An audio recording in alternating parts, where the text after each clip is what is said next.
Now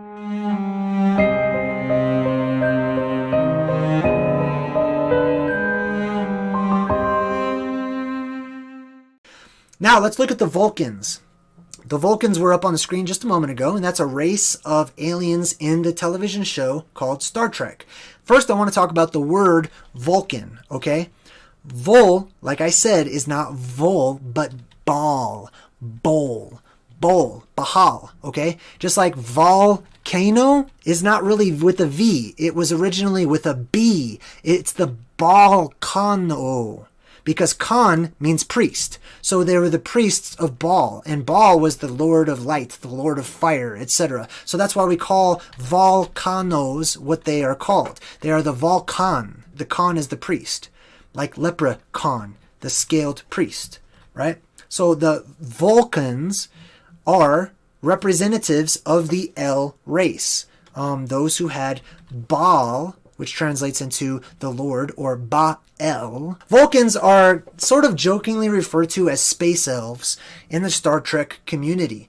And rightly so, because we all know the prominent feature of the Vulcans are their pointed ears. Not just their pointed ears, typically they're portrayed typically by Caucasians or white people, and this is what they do when they try to get somebody in the role to fit more of that albino type skin color, okay? It doesn't have anything to do with being Caucasian at all. But the Vulcans they have very, very long lives. That's why they say, live long and prosper. So a long life, immortality, and prosperity are both directly related to the beings with the pointy ears and who give you the symbol of the V. Remember the 6? The Vav, the hook. This is what they're flashing when they do this. They say, live long, immortal, and prosperous, right? If you want to know, by the way, the reason they do this is because this is half of the symbol that the Jews use when they bless and they put their hands on someone's head like that. And this is where Jay-Z and all these people, that's why they do this. It gets into the Illuminati and all the symbolism, but I don't really want to talk about the music industry right now. Let's talk about the Vulcans, or the Vulcans, right? Now, not a lot of people know this, but the Vulcans used to be one race with this other race called the Romulans. The Romulans and the Vulcans, they split at some point, and the Romulans adapted differently than the Vulcans did. So they have a similar appearance, but typically the Romulans are a darker color, and while the Vulcans are very direct. That's another thing that we know about Vulcans, like Dr. Spock, right? Mr. Spock, see you got the pointy ears on the Alf over there? The alien life form. Anyhow, the Vulcans are kind of cold in character. They sort of almost sound robotic, right? It's because they have had such long lives that they have basically taken their ego, like we talked about in the other movie, and they have solidified. They've taken control of their ego and removed it. They know how to express emotion, but they have kept their emotions secluded, okay? So they deal in logic. They are very logical minded. The ends justify the means, you know? They don't get very excited about stuff because that's a sign of immaturity, you know? They can still be excited, but they contain it. They have learned how to balance themselves for a long period of time. The Romulans, which are genetically basically the brothers of the Vulcans, okay? Going back way far back in time before they split into two races, the Romulans are a shade darker than the Vulcans. I jokingly refer to Romulans as the Mexican Vulcans, basically, okay? And that's not like, you know, to make fun of Mexicans or anything, but they are brown, basically. The Romulans look like Vulcans with a tan. So the Romulans are this race of the El beings who are darker, and they express more of the right-hand path of emotion, right? So we've got these two beings, one representing the left-hand path, which is the Vulcans, which is the ends justify the means. Then you have the Romulans, who are very emotional, and they can tend to get carried away, but they're both related. They're interrelated. The word Romulan comes from the word Romulus. And Romulus is where we get our word Rome from. Romulus, there's a story of Romulus and Remus, okay? And these are some ancient gods who are twins. Interestingly enough, just like the Vulcans and the Romulans being sort of brothers, being sort of twins, that evolved differently and warred with one another. Also, you have Enki, which is the fish god, which is, I think, the god of the Bible and some other things, and his family warring against his brother or half-brother, Enlil.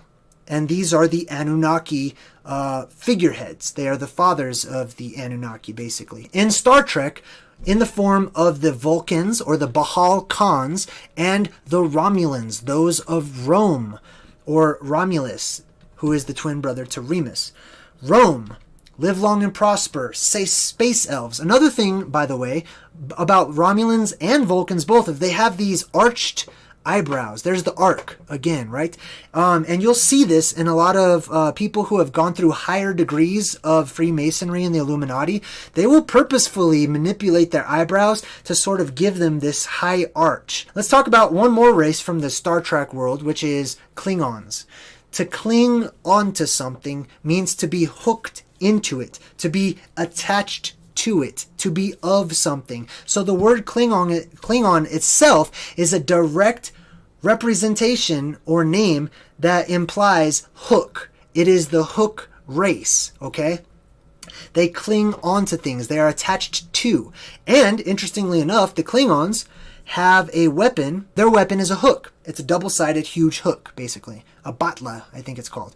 But anyhow, that's their weapon. They carry the hook. One of the most famous Klingons, I think this Star Trek character has appeared in more Star Trek episodes than any other Star Trek character, is the Klingon named Worf. Why would they name him Worf? Everything is chosen specifically with purpose, okay? These things are not just gibberish that people make up, okay?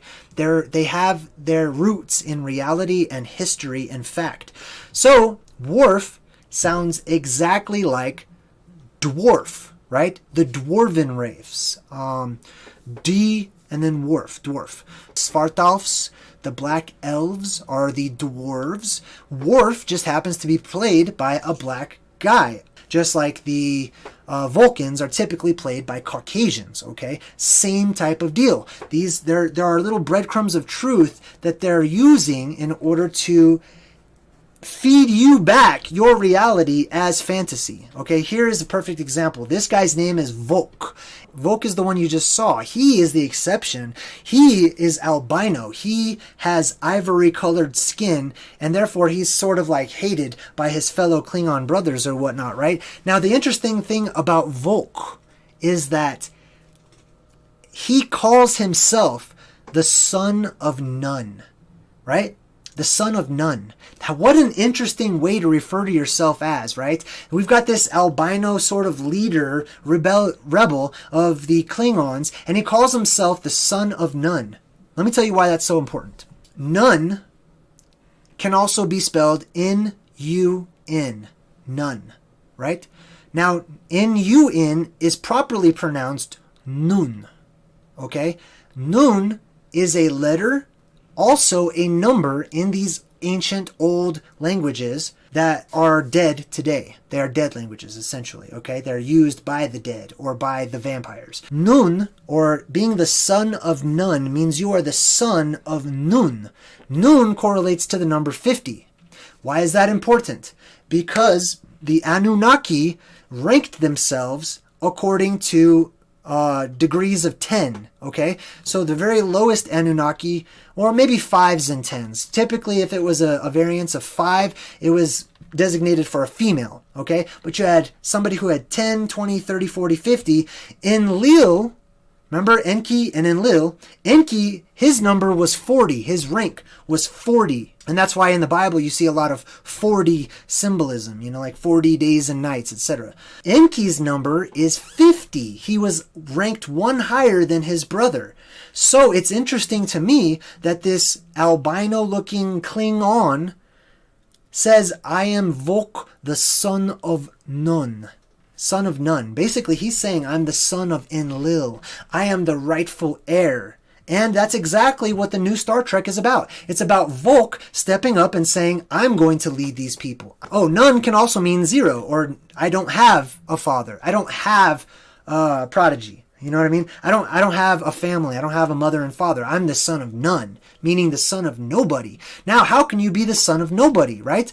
There are a lot of other figures, godlike figures out there, who claim to have been the son of none, the son of nobody. This is what many Christ-like savior gods claim to have as their origins. Also, remember how I said Anakin Skywalker is directly related to the Anakim or the Anunnaki? Darth Vader, in all of the Star Wars lore, nobody ever knows who his father is. He has a mother, but no father. It's said that he was born of magic. He was born of the Force, okay? He doesn't have a father. He's the son of none, insinuating I was created before there was this process known as replication or sex, right? And in the Enuma Elish, they talk about how the gods did this. This is the exact method they followed. They were geneticists. The El, the strong, the mighty leaders, they were very smart. You almost have to be smart if you're an immortal, if you've been around for a few thousand years. I mean, if you're not smart, if you're not smarter than a human being who lives for 100 years, and you're 3,000 years old, what have you been doing with your life is the question I would ask, you know.